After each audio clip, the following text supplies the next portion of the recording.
Hello and a very warm welcome to everyone to EWJ Podcast, where we sit with educators across the globe to discuss up-to-date approaches of the theme and focus, followed by some actionable teaching strategies, tips, and secrets of the trade that will be inspiring for the listeners and help them to enhance their teaching and learning experience. Your today's host is Maria Zahir, and in this episode, we are talking about collaborative learning with Lanesha Hammett. Hello, Lanesha, and welcome, and thank you for joining us. Hi, thanks. I'm so glad to be here. Thank you. Lanesha is instructional coordinator at Al Yamama University, and she has extensive experience in teaching and learning. And we are glad to have you and discuss some very interesting topic that's going around. So without further ado, let me jump to the question, Lanesha. Are you ready for this? Yeah, let's go for it. How important do you think is collaborative learning and how can it benefit students? Let's hear your thoughts about it. Okay, well, that's a really good question because we know there are, different schools of thought out there in regards to, whether or not it's best for students to work in pairs, work in groups, or work independently. While I think that all types of learning situations have, their place and can be of equal importance, I do feel that collaborative learning has one of the most impactful influences on how our students learn and how they're able to develop their language skills and meet their learning goals. And that's whether it's for personal or academic growth. I also think that, many of my students, regardless of whether or not they want to admit it or know it, also can eventually see the benefit in working with a partner or in groups. And, in the end, how it helps them to better understand their target language. And I was thinking about this question earlier, and I was like, if you think about it, when we reflect on our own, like when we reflect on our own students and how they approach a new concept in class, whether it's like grammar, vocab, speaking, listening, any of the skills, like they always need that time to clarify the target language so they can internalize it and then hopefully, eventually be able to fluently use it. And the stage of clarifying the target language in their learning process, I found is probably one of the most crucial stages that should be done collaboratively, because it's in this stage of clarification where they are trying to negotiate for meaning, understanding, and get to the main point of what that target language is. And we see evidences for this in the classroom, like all the time. Like, what's the first thing that the students will do when they're introduced to a new concept? Like, they're asking questions, whether it's like, their teacher, if they're whispering to their, their partner next to them, like, what did teacher say? Like, what does she mean? So they need that time, right? They need that time to be able to, try to get to the main idea of what it is that they're trying to learn in their developmental stage. And we see just those small little snippets that, it's the urge and the desire to work with somebody else so that they can, continue to develop in their language learning process. I couldn't agree more. But, we always get some backlash from the students who just try to stay out of this. Oh, miss, I'm fine working all by myself. Why do I have to do it with a group? I will use marks. They're not good, this and that. So how do you deal with those challenges that we face with such kind of students? That's another good question. And, we always, like you said, meet students who kind of give pushback and they're not as receptive to it. And I think the main thing here is I think first and foremost, you always have to try to develop and create these communities of practices first in your classroom, right? True. So where students feel, comfortable with their teacher, they feel comfortable with their peers. I think before you even get into trying to get students to comfortably work, in groups, you need to build that sense of community in the classroom first. And this can be done, kind of off the bat right away when you first, have a group of students. We do it all the time. We do these icebreaker activities with our students. We do these warm-up activities with them where, it's kind of find, someone where you have a mingling activity. It's very low stakes. It's very informal. And you're kind of building that sense of community right off of the bat, where students feel comfortable with talking to their partners. They're starting to feel more comfortable with interacting with their peers. And I get in there myself as well. I'm not just, an outlier on the side. Whenever we have these warm-up activities, I get up and I get in there with my students as well, because I want them to feel comfortable with me. So I join in on those activities with my students. And then once we, start off the course or the lesson with working, collaboratively, then students become more comfortable with doing it. And then you also have to give them time to, work independently and individually as well. It shouldn't always be, collaboration. Give them time to work independently, because we're always looking on different ways to meet the various needs of our students, right? So Sure, give yeah. them time to work independently, and then afterwards, do something small, throw in a quick, okay, well, check your answer with your partner, really quickly. And then that can lead into another discussion, and you can sneakily, kind of surreptitiously get them Yeah. into, working more collaboratively, and they won't even feel it, but I definitely think that building that trust in that safe environment first for your students will help them to feel more comfortable with, being okay with working with their peers. That's absolutely true. I couldn't agree more with this. And Ms. Lanesha, it's not about just collaborative learning in the classroom. You are teaching them skills, lifelong learning skills that they need, Absolutely. because it's not just in the learning settings, it's outside the classroom when they get to do it in the real life as well. So Exactly. yeah, it's absolutely important these days to have more collaborative learning sessions in the class than just peer work or individual work. So Absolutely. how about would you go with it? Can you just pick up any skill if you like and give us an idea, or just for us to recycle in our classrooms where we can have a collaborative task that was done differently, and you saw a fruitful outcome out of it? Yeah, so I can think about a course that I just taught. You and I have taught this course. Yes. And it's, yes, we're teaching our students soft skills. Yeah. Okay.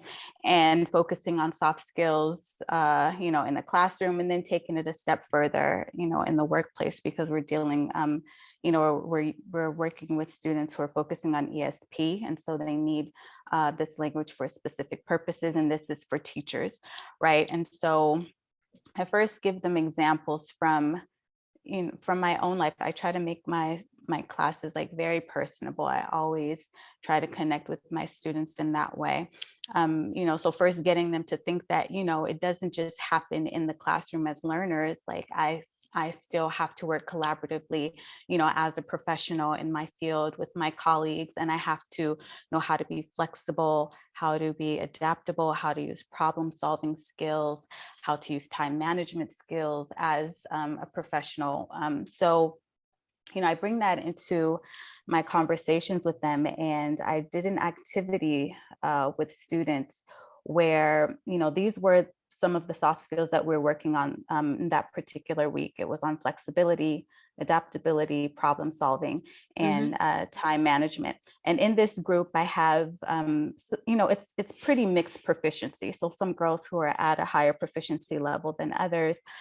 So I gave them a task to do. And the way that I set it up, I gave them 5 to 7 minutes to, they had to prepare a lesson that they were going to teach to different target audiences. So I split them up into groups of five different groups of 6 or 7 girls.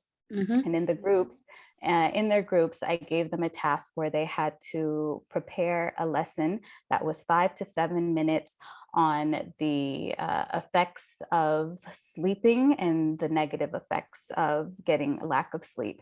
And they had Okay. different target groups, right? Yeah. So one group had to teach to boys who were, 5 to 7 year olds, and then some had to teach to high school students and so on. So Mhm. while they were in their groups and, they had the guidelines and they're working on their task, I interrupted them maybe about a third of the way into the lesson. And I was like, oh, sorry, girls, I gave you the wrong topic. Actually, the topic that you have to prepare your lesson on is on the negative and positive effects of time management. And Okay. so, so I threw kind of a monkey wrench in there. And then they had to, stop and then, try to rearrange what it was that they had to do. Then another, 5 minutes in, I threw another monkey wrench in there. I said, oh my God, sorry, girls. It's not 5 to 7 minutes long. Now your audiences can only stay for 2 minutes. So now you have to prepare a 2-minute presentation / lesson on this new topic. And you have an additional 5 minutes to plan, but that's it, right? Mm. So, they went on with their, with their activity. And after they gave their presentations, I had them sit and do some reflective practice where I gave them, we had a discussion. What were some of the, soft skills that you had to use while Yeah. doing this activity?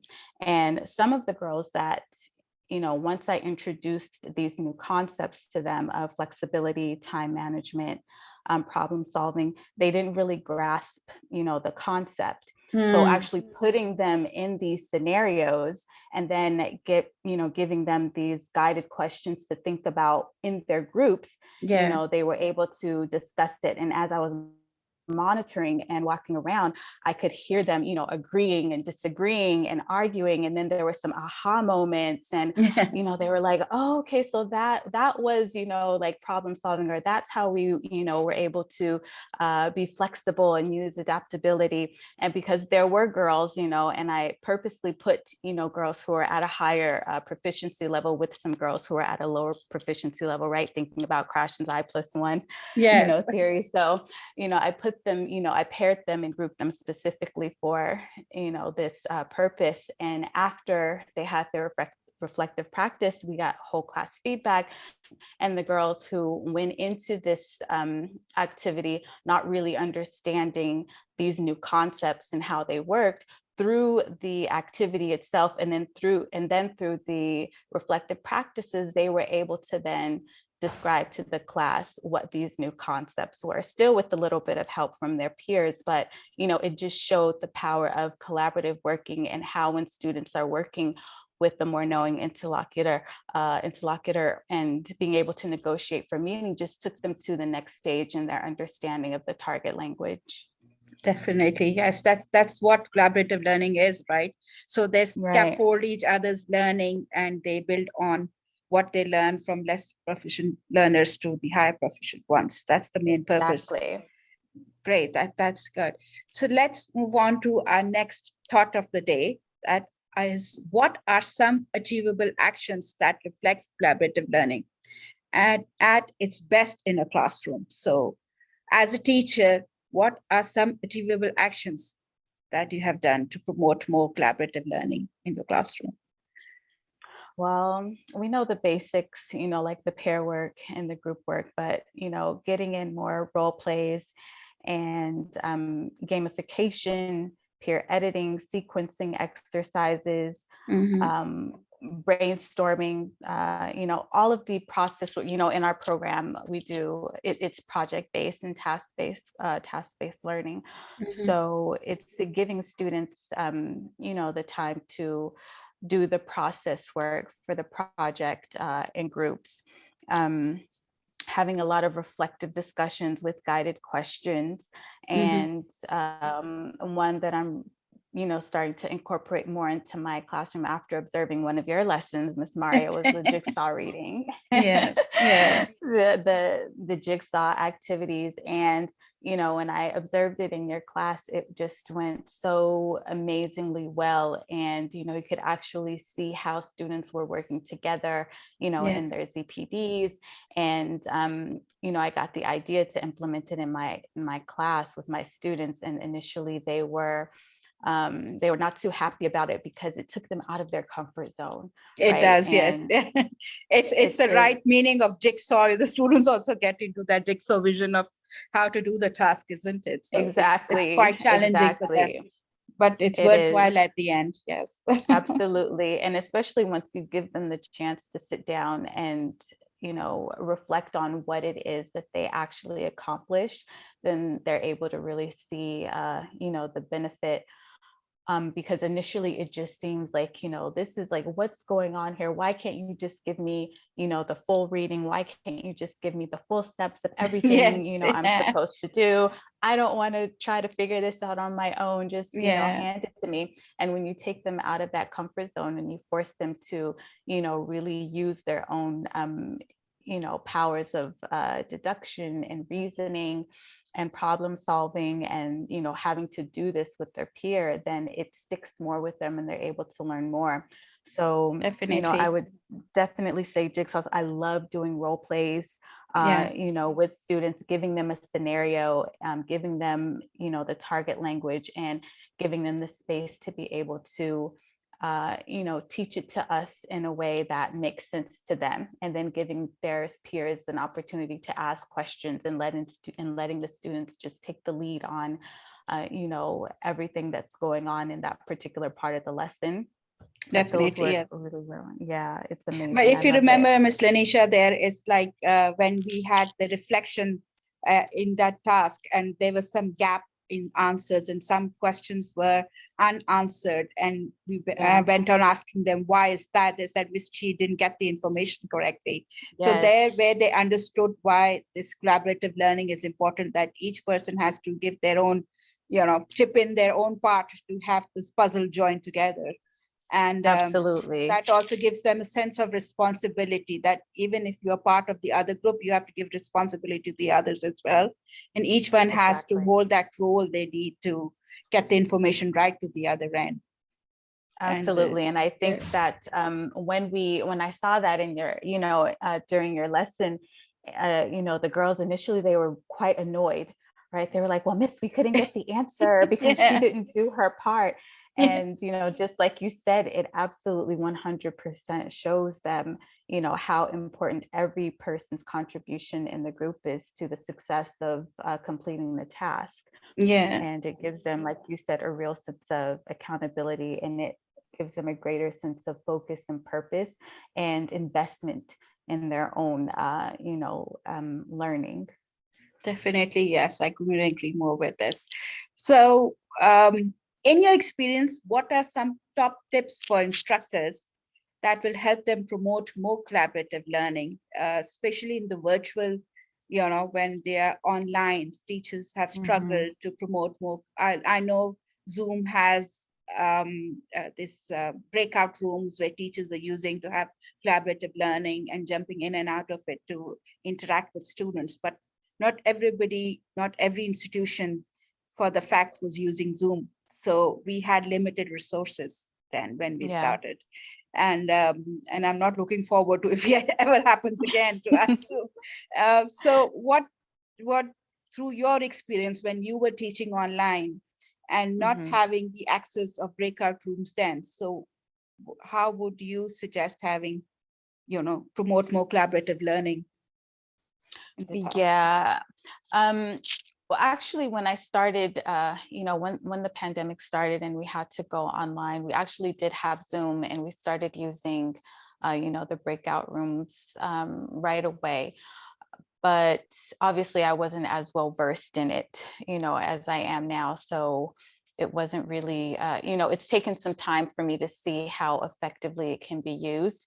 But Yeah, like I said before, I think one of the first things that instructors should focus on, and I can't stress this enough, is the importance of creating safe spaces of learning in the classroom for your students.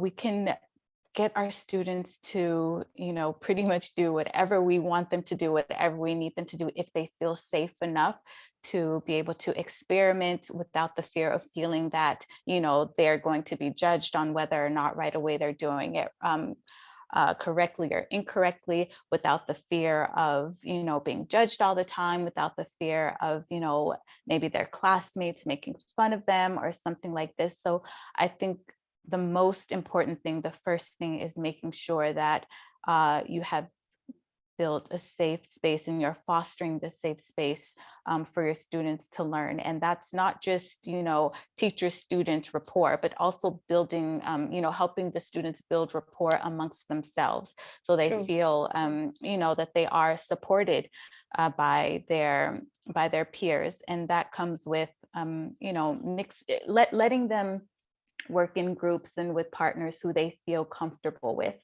whether that's in the classroom or online when we're using Zoom or when we're using any other multimedia platforms that we can use for online learning, letting them feel okay with working with somebody that they're comfortable with first, and then, building larger groups, mixing the groups around. When you do peer editing or reflective, give them specific questions that they need to answer. And then first give them, what I always like to start with is I give them these questions, and they're usually pretty much the same after they do after they do a task. The first question is, think of something that you liked that you did really well. Think of something that you think you can do better next time. And that's for their own reflection, right? And then with their partner or in a group, tell your partner something that you liked that they did really well. And then tell them something that you think they could maybe improve on, and then give them a reason why, or give them something specific that you noticed in their presentation or in their piece of writing.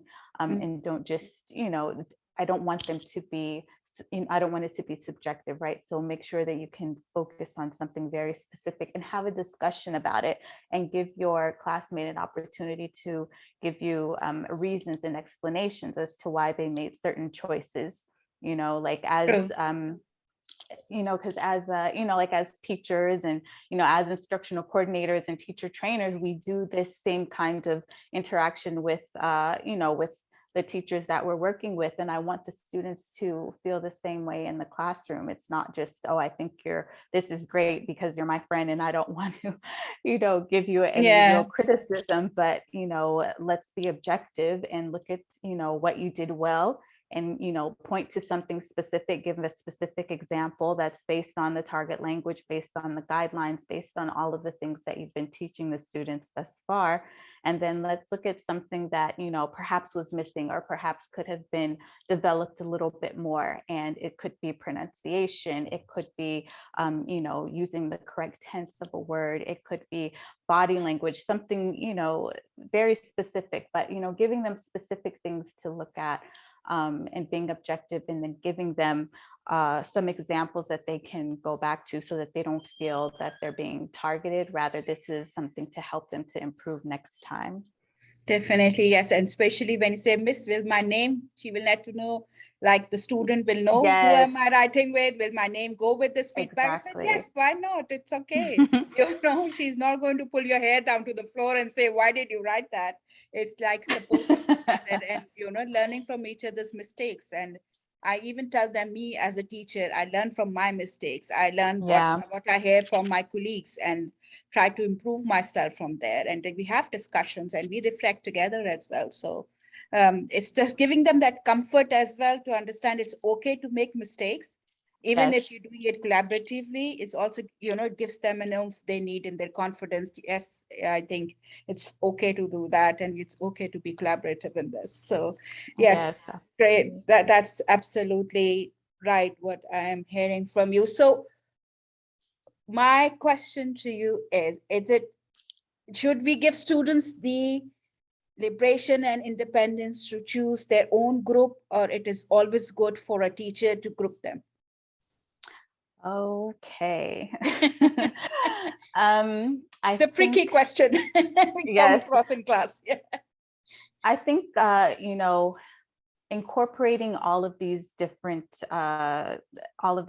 options is key to helping to build that sense of community and that sense of, safety in the classroom. So, like I said, when I first start, with a new group of students, I let them choose their partner. I let them choose their groups, people who they feel, comfortable with. And this is just to kind of, break the ice, get them okay and comfortable with trying to produce whatever the target language is, to practice, to work together. Because if you first put students, in a group cold turkey with their peers who they are unfamiliar with, it's going to be more difficult for them to, um, you know, feel comfortable with producing whatever it is that you need them to. So right off the start, I like to let them choose their own partner, their own group, and then as we begin to grow as a community in the classroom, then I'll implement different things on how to group them. Sometimes it's, very strategic, where I want somebody who's more proficient to work with somebody who, may need a little bit of guidance and help from their peer. I may group them that way. True. Sometimes I will, do it randomly, where I use that wheel that you've been using, like the wheel of names. So I use the wheel of names. I use my Cuisinart rods, and I let girls, they have to close their eyes and just choose a rod from the bag or from the box, and whoever has the same color rods have to be paired together. So I That's do it nice. I use different ways of grouping them, sometimes like based on the topic, like whatever the topics, if we're doing, let's say we're doing a practice on problem solution, and on the board I'll have a number of different problem solution topics, and I'll tell the girls that, okay, so for each one of these topics we can only have 3 girls per group, and I give them each markers, and it's whoever gets there first gets to be in that group. So it's kind of a race, and it's kind of a competition, and then I'll repeat the cycle. Then I'll go back and I'll let them go, work with their friends or with people who they feel more comfortable with. But I always try to change it, because we group our students and pair our students for many different reasons. Sometimes it's, so that they can just feel comfortable and at ease with the person that they're working with. Sometimes, it's because we need them to be able to work with, that more knowing other. Sometimes we want them to, work with somebody maybe who has the same major as they do. So you have to, you have to really sit down and think about why you are pairing your students, why you are grouping your students, and there has to be reasons for it. And then we make our choices, based on those reasons. I couldn't agree more, because it's just give them the comfort first, and it promotes the true sense of collaborative learning when they get to Yes. choose first, and they get more comfortable with what group work is, how they have to take benefit from each others in that group, and then they can get to go into a random selection of group as well, and so on. And so I think that's the success to collaborative learning in a class. That's how can a teacher build up slowly the culture of Absolutely. having citizenry learning in the classroom. Absolutely. Your final thought before we come to the end of this podcast. So you are an absolutely diehard follower of collaborative learning, or you think it's not that absolutely important to do? If you would have asked me this question when I started my master's degree, I don't know, 50 billion years ago, I would have had a very different answer then, because, my education through high school, through college, was one of, individualism, right? And also I'm from the States, so it's, Yes. it's pretty much, you're focused on yourself and what you can do. But then when I started my master's program, they really they really focused on working together in a group and building that sense of community. Now, I personally pushed back initially because it wasn't something that I was used to. And as I continued, with this program, and in this program, I started to really see the benefit in how I was able to learn so much more with working with my peers. And we started before we even met in person. We had tasks that we had to complete online, and it was just simple tasks of, responding to something that the professor posted, and then and then each person had to respond to their classmate. Yeah. And so, that kind of broke the ice, and I was able to get ideas from my peers. I was able to, they asked me like challenging questions. We're always challenging each other because I'm obviously coming from a specific context, a specific culture with specific, knowledge points, and they're coming from a place totally different.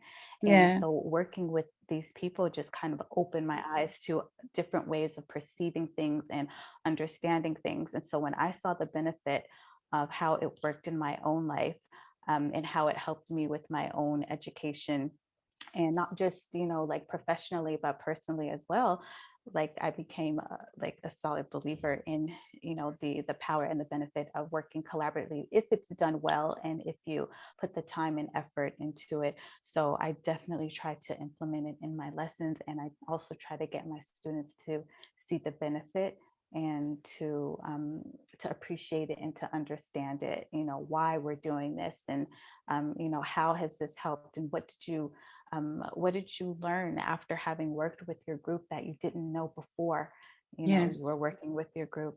So no, I'm definitely a proponent of collaborative learning. Great. Thank you so much. With this thought, we have come to the end of the podcast. And at this point, I would like to thank you for taking time and sharing your insight about collaborative learning. Thank you so much, Ms. Lanesha. We really appreciate you taking time and coming and speaking to you. And you're very welcome. And thank you so much for inviting me. It was my pleasure. And I love talking about teaching, learning, anything. So I really appreciate this opportunity. Thank you so much. Pleasure is all ours. And we hope to see you soon in a future podcast as well. Thank you so much. Bye for now. Bye-bye.